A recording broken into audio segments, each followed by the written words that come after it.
Ian, firstly, congratulations on behalf of all of us who love the club on what's been a really enthralling game of football, decided by a moment of brilliance. Yeah, another highly competitive game between the two sides, that's for sure. Like the previous two encounters that we've had, there wasn't much in the game at all. We get the early goal, which probably opens the game up a little bit, and went a bit end to end. They had a really good chance at Kevin saves. I always felt the second goal, if we got it, was going to be really, really important. We had couple of really decent chances as well, which I thought we might regret towards the end of the game. But a fantastic win for us, it really, really was. A goal to fit to win any game, quite frankly. It doesn't matter what level you're at. That was an incredible strike. The goalie had absolutely no chance, and Scott is showing the mentality that we ask for in players, a real warrior for us. Very, very unfortunate not to be in the starting 11 today. We just felt Sean would slot in there for this one. So that was our choice in the game, and it was hard. It was really, really hard. But again, a question I asked the players before the game, and I don't have the answers, is what's more important to a really good squad? Is it the starting team or the finishing team?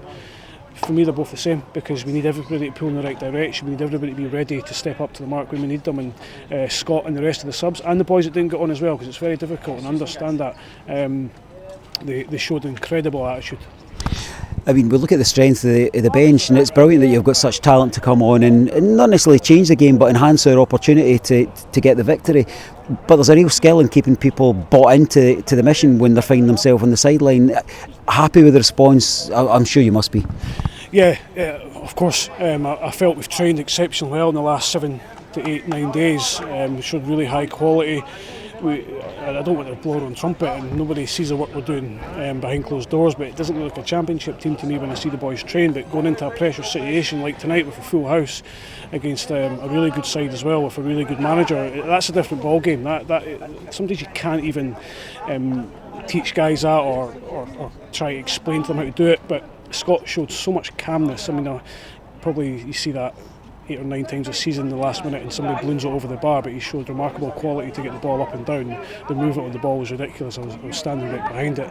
But that's why I'm the manager. I have to manage the team. I can only give them pointers and point them towards the right direction, or ways that I think are the right direction. These guys have to go out and do it. These guys have managed to get this place sold out for the first time since '97.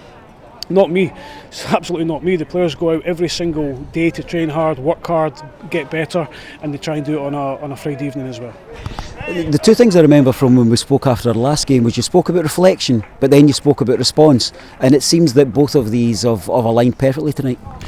Yeah, they have. I think footballs can be cruel at times. You can get results that you don't deserve and things can go against you, but you always got the next game to try and rectify things, and that's the beauty of it. Try and learn from your mistakes, and try and be calm, be composed, don't lose the rag too much, and don't get too hyped up when you win a game as well. Of course, we're delighted this evening. We know all it does is puts us within a point of Dundee United. Dundee United are still firmly in the driving seat. I don't think I'm talking out of turn. I think everybody thought United at this stage of the season would be done and dusted. They probably thought that as well. But our boys are hanging in. They're showing real quality in their work every single day, and they're taking it into games.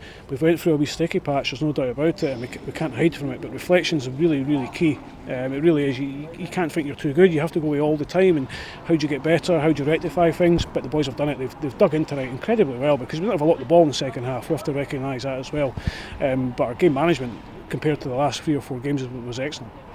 You and I have spoken on camera and off camera up at Tannadice, and indeed tonight, about the fact that nothing's won other than 3 points in these fixtures.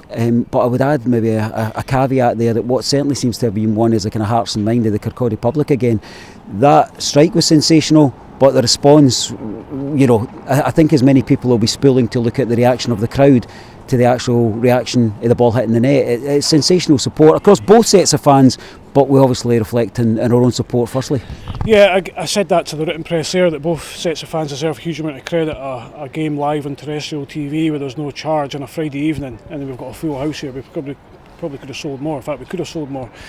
That's not about 11 guys on the pitch or one guy in the dugout. That's about a massive collective of everybody working hard, commercial side of it, the new guys that have came in, the board of directors, the volunteers like you guys helping us out every single day to get good vibes, good messages across, and also the community in town of Kirkcaldy. It shows it's there. Again, I'm not talking a turn. Last year you probably doubted we had that fan base because it was really hard to repair, but they've turned out once again. Delighted that we've managed to send them home happy and have a good weekend. we want to celebrate with them, we want to go with them, we want to be with them, and performances and results like tonight certainly do that. It really does show that, I would always be a person that say that Kirkcaldy needs Raith Rovers and Raith Rovers needs Kirkcaldy. A perfect alignment tonight. More to come from this squad? Yeah, I certainly hope so. Even at half time, you look at both sides of it. I felt we had gears to go up second half. I don't think we actually got there, to be honest, in the game in terms of our football quality, but we definitely got there in terms of our work rate and our desire. Now, Kirkcaldy is a town that's notorious for industrial, working hard, rolling the sleeves up, and that's what we try to emphasise to the players and epitomise our supporters. And that's not been disrespectful, because I enjoy that side of it. That was my type of. I was that type of player. I wasn't brilliant technically, but I could run about and I could tackle, and that's what we want to show our players, that we care. And over the piece, because of your work rate and because of your desire, you'll get rewards. Now, it might not have been tonight because sometimes you can't control it, but it's certainly over the piece of 36 games, you'll win more than you lose.